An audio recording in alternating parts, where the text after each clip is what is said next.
Welcome to the lesson number 14।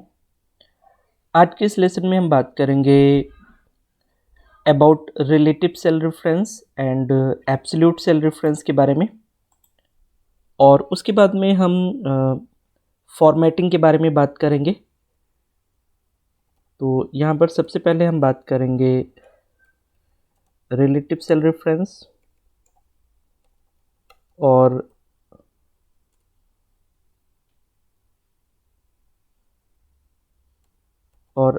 Absolute cell reference के बारे में।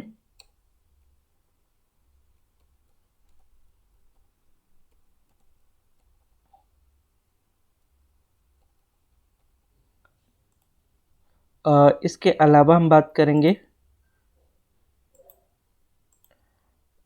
फॉर्मेटिंग के बारे में कि कैसे हम लोग सेल को फॉर्मेट कर सकते हैं, और हम बात करेंगे एक्सेल शीट में मैक्सिमम हम कितने कॉलम्स और कितने रोज़ इंटर कर सकते हैं, उसकी लिमिट क्या है।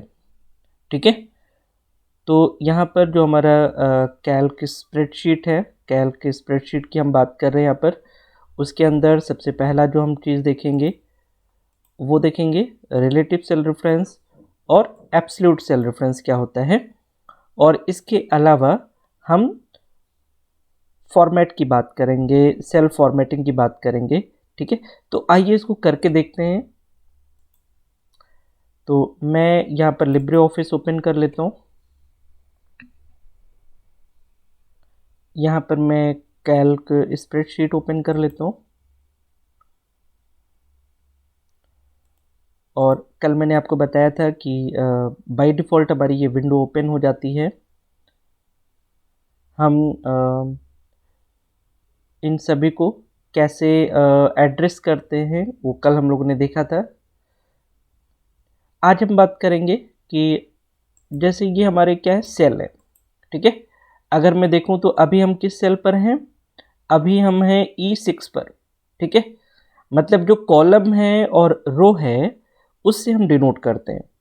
किसी भी सेल को हम कैसे डिनोट करते हैं, हम कॉलम से और रो से डिनोट करते हैं। तो जैसे कि अभी हम लोग किस सेल पर हैं, A1 पर है। ठीक है, क्योंकि A क्या है, A हमारा कॉलम है, और 1 किसको रिप्रेजेंट कर रहा है, 1 रिप्रेजेंट कर रहा है हमारा रो को। ठीक है, तो ये A1 हो गया। अगर मैं सपोज यहाँ पर मैं क्लिक करता हूँ तो इस समय हम लोग कहाँ पर है, M3 पर है। ठीक है, तो ये जो रो का एड्रेस है ना, ये यहाँ पर आपको मिलेगा। मेरा कर्सर जहाँ पर है ना, M3 लिखा है ना, तो ये नेम बॉक्स होता है, और नेम बॉक्स के अंदर आप जिस सेल पर हैं उस सेल के बारे में आपको इन्फॉर्मेशन मिल जाएगी। ठीक है, अगर मैं यहाँ पे बात करूँ, अगर मैं यहाँ पर लिखता हूँ सपोज 1, ठीक है, मैं यहाँ पर 1 लिखता हूँ, और मैं कर्सर को बिल्कुल राइट बॉटम साइड में रखता हूँ, और ऐसे रखता हूँ कि ये जब प्लस का आइकन आ जाता है ना, मैं इस आइकन पर लेफ़्ट क्लिक, माउस का जो लेफ़्ट क्लिक है ना उसको प्रेस करता हूँ और नीचे ड्रैग करता हूँ। ठीक है, तो जैसे मैं ड्रैग करूँगा आप देखेंगे यहाँ पर ऑटोमेटिकली हमारे पास नंबर सीक्वेंस जनरेट हो जाएगा। तो ये कैल्क स्प्रेडशीट के अंदर ऑलरेडी फंक्शनलिटी अवेलेबल है कि हम इसको ड्रैग करके नंबर सीक्वेंस जनरेट कर सकते हैं। ठीक है, अगर मैं यहाँ पर लिखता हूँ जनवरी, ठीक है, और मैं इसको ड्रैग करता हूँ, प्लस का आइकन आना चाहिए, हमें ऐसे कर्सर को रखना है। ठीक है, और हमें ऐसे ड्रैग करना है, राइट।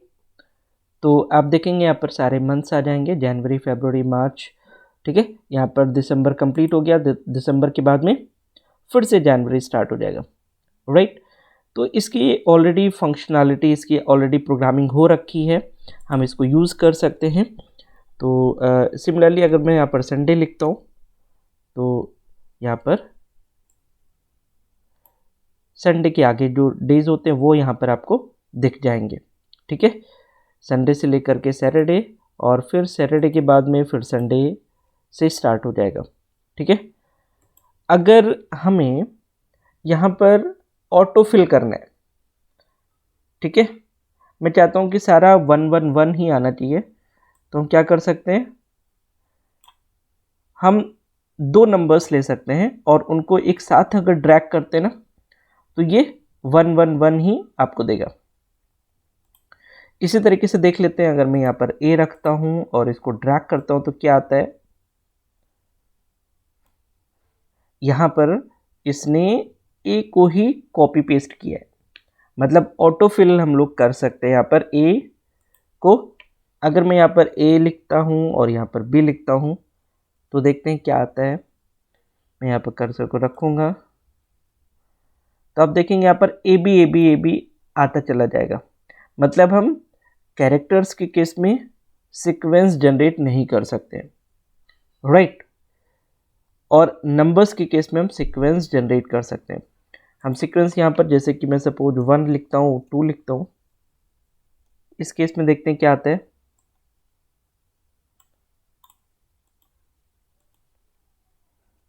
फिर से करके देखते हैं, सॉरी, यहाँ पर हमें कर्सर को रखना है, यहाँ पे कर्सर को रखना है और हमें नीचे की तरफ ड्रैग करना है, ठीक है। तो यहाँ पर ये सीक्वेंस दे रहा है आपको। अगर आपको जैसे इवन नंबर लेने हैं तो आप यहाँ पर 2 लिख सकते हैं, यहाँ पर 4 लिख सकते हैं और ये जो 2 का डिफरेंस होगा ना ये आपको मिलता जाएगा। ये देखिए 2, 4, 6, 8, 10, 12, 14, तो इस तरीके से आप इवन नंबर्स जनरेट कर सकते हैं। अगर आपको ऑड नंबर लेने हैं तो आप यहाँ पर 1 और 3 कर सकते हैं, यहाँ पर आप ऑड नंबर ले सकते हैं, ठीक है। तो इस तरीके से हम लोग क्या कर सकते हैं, कुछ रैंडम नंबर्स या टेक्स्ट जनरेट कर सकते हैं जो कि कैल्क स्प्रेडशीट में ऑलरेडी अवेलेबल है और इसको हम यूज़ कर सकते हैं, इसको अपने डेटा में यूटिलाइज कर सकते हैं। अब हम बात करते हैं, जैसे अगर मैं कैल्क स्प्रेडशीट की बात करता हूँ तो इसमें टोटल जो नंबर ऑफ रोज़ हैं वो लगभग 10,48,576 है, 10,48,576। यहाँ पर मैं लिख देता हूँ 10,48,576, ठीक है। ये क्या है, ये रोज़ है, इतने नंबर ऑफ रोज़ आपको मिलेंगे कैल्क स्प्रेडशीट के अंदर, ठीक है। और अगर मैं कॉलम की बात करूं तो 1024 कॉलम्स आपको मिलेंगे, ठीक है, 1024 कॉलम्स आपको मिलेंगे। तो जैसे कि सपोज अगर मैं कंट्रोल प्रेस करूं और डाउन एरो की प्रेस करूं तो आप यहां पर देखेंगे 10,48,576 रोज आपको मिलेंगे, ठीक है। और अगर मैं यहीं पर कंट्रोल प्रेस करूं और राइट एरो की प्रेस करूं तो बिल्कुल लास्ट कॉलम पर आप आ जाएंगे और ये है 1024 कॉलम नंबर 1024। ये अगर मैं इसको सेलेक्ट करने की बात करूं, ये जो सेलेक्ट मैंने किया है ये मैंने 1024 कॉलम नंबर सेलेक्ट किया है।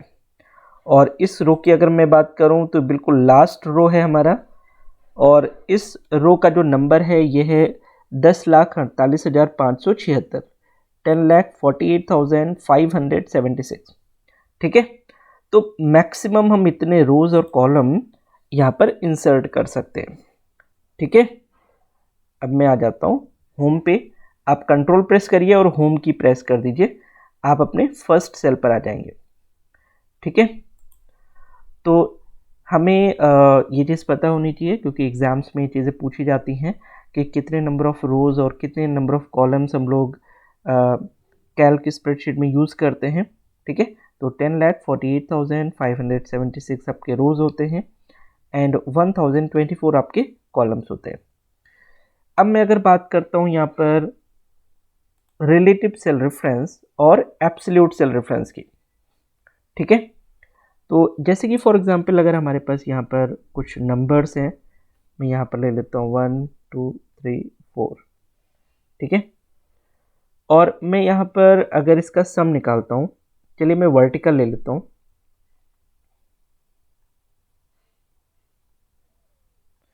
मैं सपोज इसका सम निकालना चाहता हूँ, ठीक है।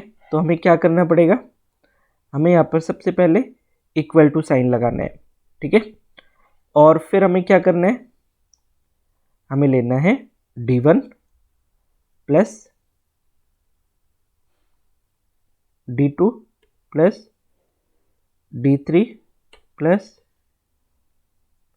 d4 प्लस d5 प्लस और d6, ठीक है। तो ये आ जाएगा 21, राइट। तो इस तरीके से हम लोग क्या कर सकते हैं, हम लोग सम निकाल सकते हैं। और इसको हम लोग क्या कहेंगे, इसको हम लोग कहेंगे रिलेटिव सेल, ठीक है। देखिए 3 तरीके के हमारे पास रेफरेंस होते हैं सेल के। एक होता है हमारा रिलेटिव सेल रेफरेंस, एक होता है एब्सोल्यूट सेल रेफरेंस, और एक होता है मिक्स्ड सेल रेफरेंस, ठीक है। अगर मैं रिलेटिव सेल रेफरेंस की बात करूं, तो अगर मैंने किसी भी सेल को एज इट इज रिफर किया है तो उसे रिलेटिव सेल रेफरेंस कहेंगे। जैसे मैंने यहाँ पर जो फॉर्मूला निकाला वो मैंने यहाँ पर d1 को यूज़ किया प्लस d2 को यूज़ किया प्लस d3 को यूज़ किया, ठीक है। हमने डायरेक्टली जो वैल्यू थी हमारी वो एज इट इज़ हमने यूज़ किया, ठीक है। तो इसको हम लोग कहेंगे रिलेटिव सेल रेफरेंस, ठीक है। अब देखिए रिलेटिव सेल रेफरेंस की अगर हम बात करें तो ये ड्रैग करने पर इसके सेल क्या होते हैं, चेंज हो जाते हैं, ठीक है। इसके सेल क्या होते हैं, चेंज हो जाते हैं। मैं एक एग्जांपल से आपको यहाँ पर दिखाता हूँ। मैं क्या करता हूँ, मैं जैसे कि सपोज यहाँ पर अजय है, ठीक है, और यहाँ पर हिंदी ले लेता हूँ, इंग्लिश ले लेता हूँ और मैथ्स ले लेता हूँ, ठीक है। और यहाँ पर नेम कर देता हूँ, ठीक है। यहाँ पर अजय है, यहाँ पर मोहित है, यहाँ पर विवेक है। मैं 3 रिकॉर्ड ले लेता हूँ। और यहाँ पर जैसे कि फॉर एग्जांपल मैंने 56 ले लिया, यहाँ पर 67 ले लिया और यहाँ पर 87 ले लिया, ठीक है। और मैं यहाँ पर टोटल कर देता हूँ, ठीक है। इन लोगों का भी ले लेते हैं, 67 ले लेते हैं, 52 ले लेते हैं, 89 ले लेते हैं, और यहाँ पर 60 ले लेते हैं, 61 ले लेते हैं और 64 ले लेते हैं। यहाँ पर हम लोगों ने टोटल लेना है। तो अब यहाँ पर हम लोग क्या कर रहे हैं, यहाँ पर मैं ले रहा हूँ सेल रेफरेंस E12, ठीक है, प्लस मैं F12 ले रहा हूँ, प्लस मैं ले रहा हूँ G12, ठीक है। और मैंने यहाँ पर सम निकाल दिया, दिस इज द 210। इसको हम लोग क्या कहेंगे, इसको कहेंगे रिलेटिव सेल रेफरेंस, ठीक है। अब देखिए रिलेटिव सेल रेफरेंस में फ़ायदा क्या होगा, जैसे आपने एक निकाला ना, और मैं अगर यहाँ पर रख करके कर्सर को और यहाँ से ड्रैग करूँ, यहाँ पे रख करके ड्रैग करूँ, ठीक है, तो आपको इसका निकालने की ज़रूरत नहीं है। अब देखो यहाँ पर हमने क्या किया था, E12, F12 और G12 किया था ना, और मैं अगर यहाँ पर करता हूँ तो ये E13, F13 और G13 इसने ऑटोमेटिकली ले लिया है, ठीक है। तो इसने कैसे लिया, क्योंकि हमने यहाँ पर रिलेटिव सेल रेफरेंस यूज़ किया, ठीक है। अगर मैं एब्सोल्यूट सेल रेफरेंस यूज़ करता हूँ, अगर मैं यहाँ पर टोटल निकालता हूँ और मैं यहाँ पर एब्सोल्यूट सेल रेफरेंस यूज़ करता हूँ, अब देखिए एब्सोल्यूट यूज़ करने के लिए आपको क्या करना पड़ेगा, आपको जैसे ये आपने E12 है ना, तो आपको E12 में क्या करना पड़ेगा, E के आगे डॉलर और आपको 12 के आगे डॉलर लगाना है। मतलब जो आपका रो है उसके आगे डॉलर और जो आपका कॉलम है उसके आगे डॉलर, ठीक है। अगर आप दोनों के आगे डॉलर का साइन लगाते हैं तो वो क्या होगा, वो एब्सोल्यूट सेल रेफरेंस हो जाएगा, राइट। और मैं क्या करता हूं, फिर प्लस करता हूं, राइट। अब मुझे क्या करना है, अब मुझे लेना है नेक्स्ट सेल, मतलब इस वाले सेल की बात करेंगे। और मैं यहां पर आ जाऊंगा, नेक्स्ट सेल की बात करेंगे। और अब मैं क्या करूंगा, F के पहले डॉलर लगाऊंगा और 12 के पहले डॉलर लगाऊंगा, प्लस हम लोग करेंगे इसको, और मैं आ जाऊंगा इसके आगे डॉलर लगाऊंगा और 12 के आगे डॉलर लगाऊंगा, राइट। तो ये डॉलर लगाने से क्या हुआ, रिजल्ट हमारा सेम ही आएगा, लेकिन ये जो वैल्यू होगी ना ये फिक्स्ड हो जाएगी, ठीक है। इट कैन नॉट मूव, हम इसको मूव नहीं कर सकते, ठीक है।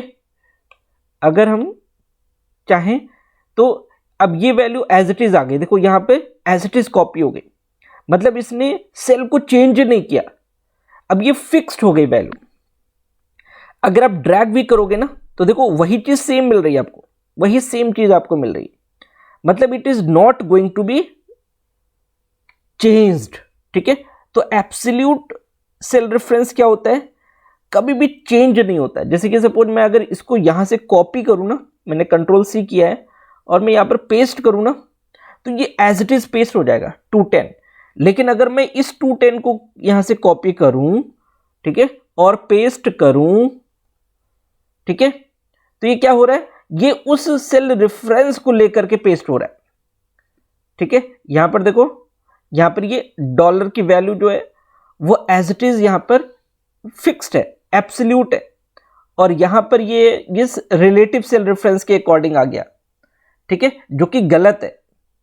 यहां पर इसने क्या लिया, I12 लिया, ठीक है। I12 पे तो हमारे पास वैल्यू ही नहीं है, यहां पे I12 210 हमने डाल दिया था, ये लिया है इसने I12 पे, इसलिए लिया इसने। मैं एक सेकंड इसको मैं यहां से हटाता हूं, मैं अगर इस रिलेटिव सेल रेफरेंस को कॉपी करूं ना, कहीं अलग रख दूं, यहां पर पेस्ट करूं, अगर मैं ये देखिए यहां पर 0 वैल्यू आ जाएगी, मतलब जो वैल्यू यहां से हम कॉपी करेंगे, ठीक है, रिलेटिव सेल रेफरेंस की अगर हम वैल्यू कॉपी करते हैं दूसरी जगह पर, तो वो वैल्यू वहां पर अवेलेबल नहीं होगी, क्योंकि वो सेल के रेफरेंस में है। लेकिन एब्सोल्यूट सेल रेफरेंस की वैल्यू को, जो फॉर्मूला हमने लगा रखा है, उसको अगर मैं कॉपी करता हूं कहीं पर, तो वो एज इट इज वैल्यू चली जाएगी, ये देखिए, राइट। तो ये चीज आपको ध्यान में रखनी है कि एब्सोल्यूट वैल्यू जो होता है, एब्सोल्यूट सेल रेफरेंस जो होता है, उसकी वैल्यू चेंज नहीं हो सकती है, लेकिन रिलेटिव सेल रेफरेंस की वैल्यू क्या होगी, चेंज हो जाएगी, राइट। जब भी हम कॉपी करेंगे, तो अगर आपको जैसे फॉर्मूला लगाना है तो उस केस में आप रिलेटिव सेल रेफरेंस अगर यूज करते हैं तो ज्यादा बेटर है, ठीक है। क्योंकि आप देखिए यहां पर अगर मैं एब्सोल्यूट सेल रेफरेंस यूज करता हूं और इसको ड्रैग करता हूं, तो ये ड्रैग करने पे हमें डिजायर्ड रिजल्ट नहीं देगा, मतलब हमें और लोगों के सम नहीं देगा, क्योंकि इसने क्या किया, अब यहां पर देखो मैं कर्सर को यहां भी रखता हूं ना, तो भी सेम है, वही चीज E12 F12 G12 भी है, ठीक है। यहां पर तो वैसे 13 होना चाहिए था, लेकिन ये 12, यहां पे देखो तो भी ये 12 है, मतलब अगर आपने एब्सोल्यूट कर दिया तो वो वैल्यू फिक्स्ड हो जाएगी, and that value is not going to be used, okay. इसी तरीके से हम लोग क्या कर सकते हैं, मिक्स्ड सेल रेफरेंस भी यूज कर सकते हैं, जैसा कि आपको नाम से ही पता चल रहा होगा, इसमें रिलेटिव भी होगा और एब्सोल्यूट भी होगा, ठीक है। तो जैसे कि सपोज अगर मैं यहां पर इसको लेता हूं और मैंने इसमें क्या करा, इसमें मैंने सपोज E के आगे डॉलर लगा दिया, ठीक है, 12 के आगे नहीं लगाया, तो ये क्या होगा, मिक्स्ड सेल रेफरेंस होगा। प्लस मैं यहां पर आ जाता हूं, मैं यहां पर डॉलर लगा देता हूं, 12 के आगे नहीं लगाता हूं, प्लस यहां पे आ जाता हूं, मैं यहां पर ये ले लेता हूं, G के आगे लगा देता हूं, और 12 के आगे नहीं लगाता हूँ, ठीक है ना। एंटर करता हूँ, ठीक है, 210 आ गया ना, 210 यहाँ पर आ गया, राइट। अब देखो मैं इसको ड्रैग करूंगा अगर, तो ये डिफरेंट डिफरेंट वैल्यूज को दे रहा है। अब ये देखो यहाँ पर E12 ले रहा है, ठीक है, F12 ले रहा है और G12 ले रहा है। यहाँ पर हमने देखो उस पे नहीं लगाया था ना कॉलम पे, तो इसने क्या करा, 13 को 12 को 13 कर दिया, यहाँ पर इसने 14 कर दिया, ठीक है। तो जिसके आगे डॉलर लगेगा वो एब्सोल्यूट हो जाएगा और उसको हम चेंज नहीं कर सकते, राइट। लेकिन जिसके आगे आप डॉलर नहीं लगाएंगे वो एज इट इज एज्यूम किया जाएगा और उसको हम एज इट इज यूज कर सकते हैं, राइट। तो this is the basic difference between the relative cell reference, absolute cell reference and mixed cell reference, ठीक है। तो इसको आपको प्रैक्टिस करना है, this is very important, right. और अब हम लोग आने वाले जो सेशंस होंगे उसमें हम लोग फंक्शंस के बारे में बात करेंगे कि कैसे हम लोग फंक्शंस लगा सकते हैं। लेकिन ये जो रेफरेंस है, सेल रेफरेंस है, ये बहुत ही इंपॉर्टेंट है और इसको आपको एक बार प्रैक्टिस करना है, ठीक है। तो आज की इस लेसन में हम लोग इतना ही रखेंगे, राइट। मिलते हैं कल एक नए लेसन में। So thank you so much for watching this lesson, thank you.